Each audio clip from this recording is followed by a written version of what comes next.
Good evening and good morning and good afternoon. आज हम exponent and power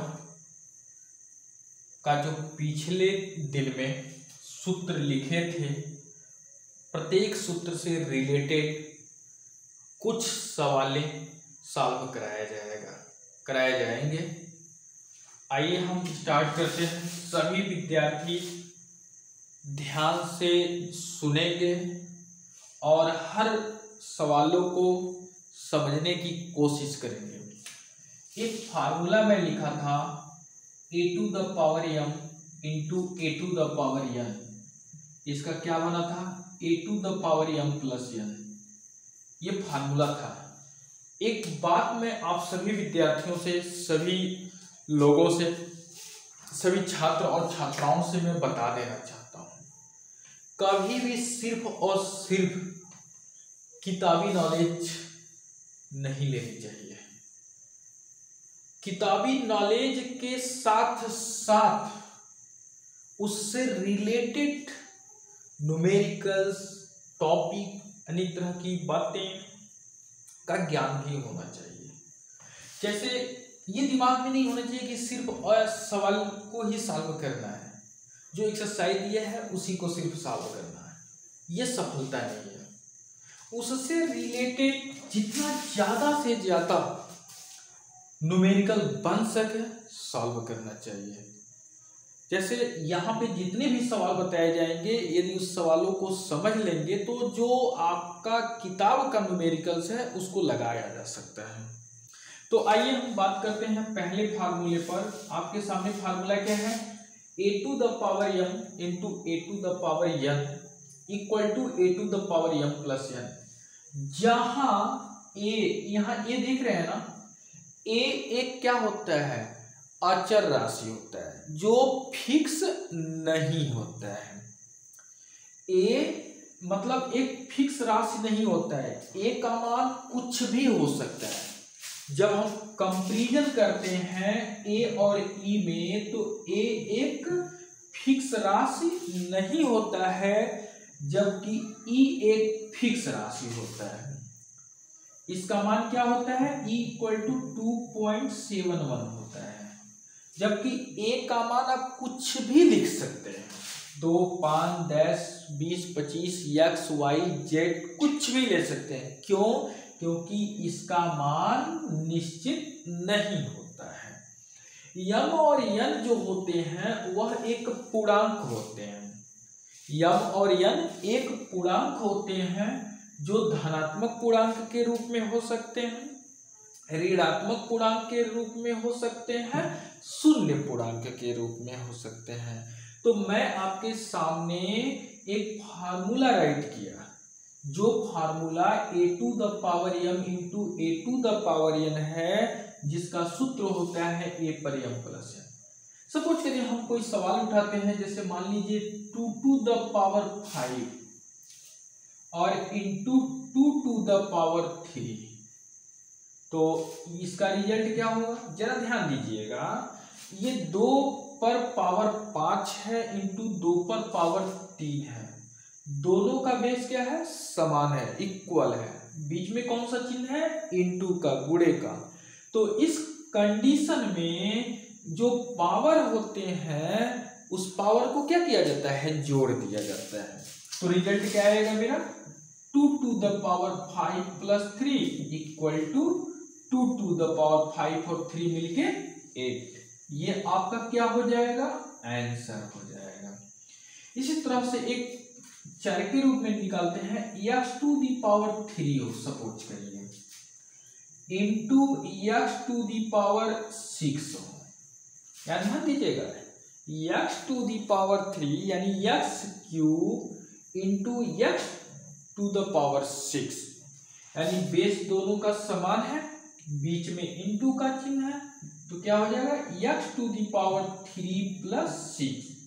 equal to हो जाएगा x⁴ हो जाएगा। चलिए एक सवाल और लगाते हैं इसी टाइप का। जैसे मान लीजिए y⁵ है और इंटू y⁴ है, यहाँ पे देख रहे हैं ना, वाई वाई दोनों का बेस क्या है, इक्वल है, बीच में इनटू का चिन्ह है, तो ये जो पावर है वो पावर को क्या किया जाता है, जोड़ दिया जाता है, मीन्स योग कर दिया जाता है। वाई पर 5 प्लस 9 तो हो जाएगा क्या, वाई पर 5 और 9 मिलके 14 हो जाएगा, ये आपका आंसर हो जाएगा। एक और छोटा सा सवाल लेते हैं, जैसे मान लीजिए 2 पर 2 घात और गुणे 2 पर कितना घात, 1 घात हो, सपोज करिए, इसका रिजल्ट क्या होगा, 2 पर 2 घात और इंटू 2 पर 1 पावर, तो क्या हो जाएगा, 2 पे 2 घात और 2 पर 1 घात, तो बेस समान है, घात क्या होगा, जुट जाएगा, तो 2 प्लस 1 अर्थात 2 पर 3 पावर, आंसर हो गया। अगर इसको सरल करना चाहते हैं, छोटा रूप देना चाहते हैं, यानी 2 पर कितने घात है, 3 घात, मीन्स कहने का मतलब जब किसी बेस पर पावर लगा हो तो जितना पावर लगा रहता है उस बेस का उतनी बार मल्टीप्लाई करते हैं, तो बेस क्या है 2, पावर लगा है 3, यानी 3 बार मल्टीप्लाई करेंगे किससे, 2 से, यानी 2 इंटू 2 इंटू 2, यानी 2 2 जा 4 2 जा 8, अर्थात क्या रिजल्ट आएगा, 8 आ जाएगा। मीन्स कहने का मतलब जब इंटू के रूप में सवाल रहेगा तो आप इस तरह से सॉल्व करेंगे। समझ में आ रही है मेरी बात, ठीक, ओके। अब हम अगला लगाते हैं भाग की कंडीशन में। भाग के कंडीशन में जैसे एक सूत्र लिखा था, a to the power m divide of a to the power n is equal to a to the power m minus n, एक ये था। मीन्स अगला सूत्र था a to the power m भागा मतलब a to the power m by a to the power n, जब base समान हो, बीच में डिवाइड का चिन्ह हो, तो पावर जो होता है वो घट जाता है, अर्थात a to the power m minus n। तो लिख लेंगे सवाल, जैसे मान लीजिए 5 पर 7 पावर है और divide of means by of 5 पर 2 पावर है, सपोज करिए, तो इसको कैसे सरल करेंगे, 5 पर देखिए दोनों का बेस समान है, पावर से मतलब नहीं है, बेस समान है, बीच में भाग का चिन्ह, पावर को क्या करते हैं, घटा देते हैं, मीन्स 7 माइनस 2, क्या रिजल्ट देगा, 5 पर 7 में से 2 जाएगा कितना होगा, 5, ये आपका आंसर हो गया।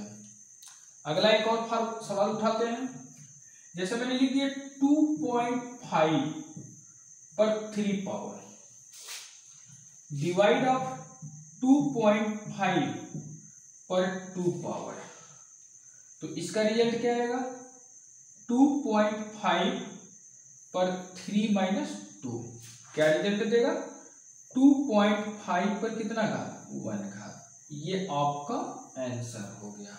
इसको या आप 2.5 ही सिर्फ लिख सकते हैं, क्योंकि आपको पता है जब किसी वैल्यू पर 1 पावर हो तो उसका मतलब उसका एक बार गुणा करेंगे तो वह वही मान देता है जो बेस के रूप में रहता है। एक अगला, जैसे x to the power 7 divide of x to the power 5, suppose करें x to the power 7 divide of x to the power 5 equal to हो जाएगा x पर 7 माइनस 5, क्योंकि देखिए बेस समान है, बीच में डिवाइड का चिन्ह है तो घात घट जाएगा।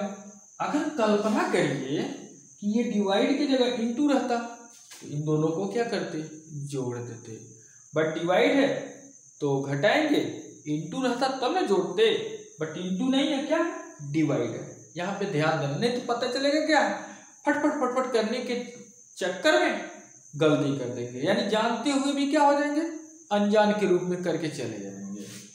तो क्या रिजल्ट देगा, 7 में से 5 गया 2, ये आपका आंसर हो गया। आप डिवाइड के रूप में इस तरह से सवाल लगाएंगे। अगला सवाल देखिए, अगले फार्मूले पे, जैसे मैं फार्मूला लिखा था a to the power 0 is equal to 1, means कहने का मतलब ये है कि यदि कोई वैल्यू हो, उस वैल्यू पे पावर 0 लगा हो तो उसका मान क्या हो जाता है? 1। जैसे 5 पे 0 हो तो 1, 7 पे 0 हो तो 1, 100 पे 0 हो तो 1, x पे 0 हो तो 1, y पर 0 हो तो 1। ठीक है, अर्थात मीन्स कहने का मतलब जब किसी बेस पर पावर 0 लगा हो तो उन सब का मान क्या होता है? 1 होता है। बात समझ में आ रही है ना सभी को? तो ये क्लियर हो गया। अगला फार्मूला, जैसे मान लीजिए मैंने लिख दिया x टू दी पावर, अगला फार्मूला था a to the power m का पावर m। इस पर हम सवाल कैसे सरल करेंगे? a to the power m पर पावर n, तो क्या होगा? a to the power m into m। ठीक है, आप सभी लोग समझने की कोशिश करेंगे, इसको हम पूरा डिटेल बताएंगे स्टेप बाय स्टेप। अभी तो ये अपने पास से सवाल सेट करें, फिर किताब से सेट करेंगे, फिर उसके बाद अपने और किताब को मिक्स करके सेट करेंगे। तो a to the power m का whole to the power n is equal to a to the power m n।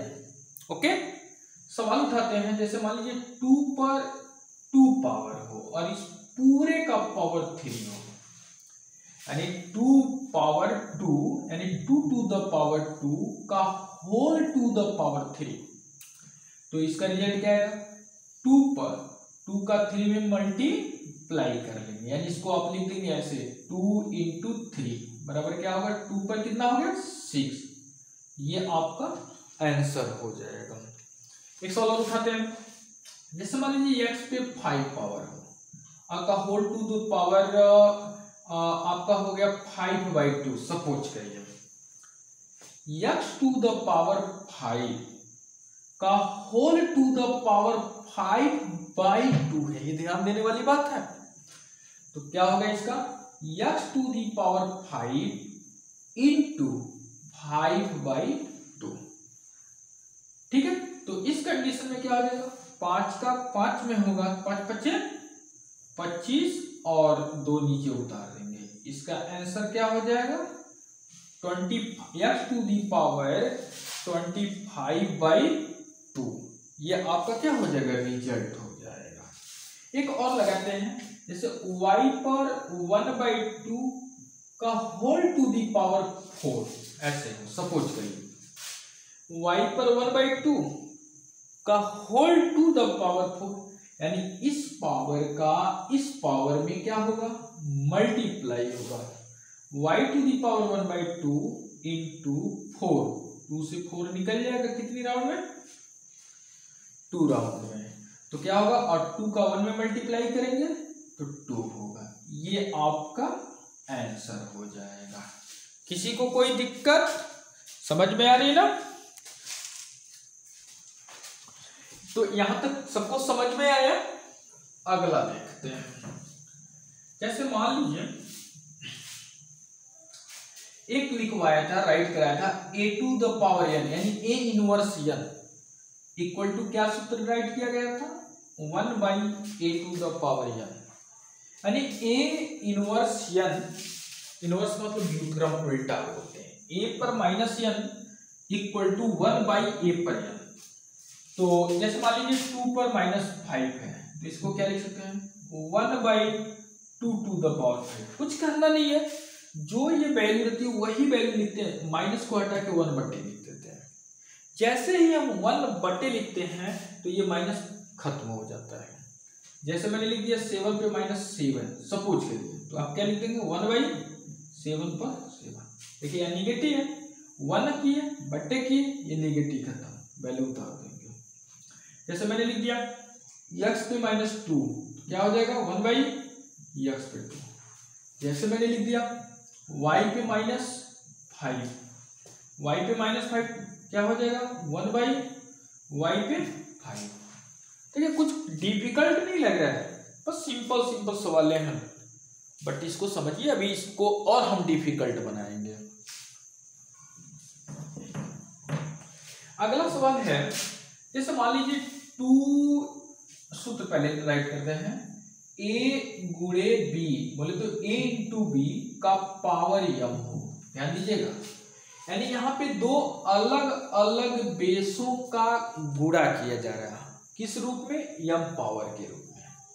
तो इस कंडीशन में हम क्या लिखते हैं, a to the power m गुणे b to the power m, या इसको आप ऐसे नचा दीजिए, a to the power m हो और गुणे b to the power m हो। इसको क्या राइट कर सकते हैं, a गुणे b का पावर m। देखिएगा ये दोनों सूत्र एक दूसरे के क्या हैं, पूरक हैं, अपोजिट है। मीन्स इसको पहले लिख दिया, इसको बाद में लिख दिया, कोई प्रॉब्लम नहीं, दोनों तरह से सवाल दिया जा सकता है घुमा करके। सपोज करिए मैं इस पे लगा रहा हूं, कोई सवाल उठाता हूं, जैसे मान लीजिए 2 टू द पावर 3 हो और into b 3 to the power 3 हो। ध्यान दीजिएगा यहां पे हमें क्या करना है, बेस को समान करना है, सॉरी पावर को समान करना है और बेस को डिफरेंस करना है। तो ऐसे कंडीशन में क्या होगा, उन बेसों का मल्टीप्लाई हो जाता है और जो उस पे पावर लगता है तो वो एक कॉमन पावर हो जाता है जो दोनों में निहित होता है, मिलता है। तो अब इसको क्या लिख सकते हैं, 2 इंटू 3 का पावर 3 लिख देंगे।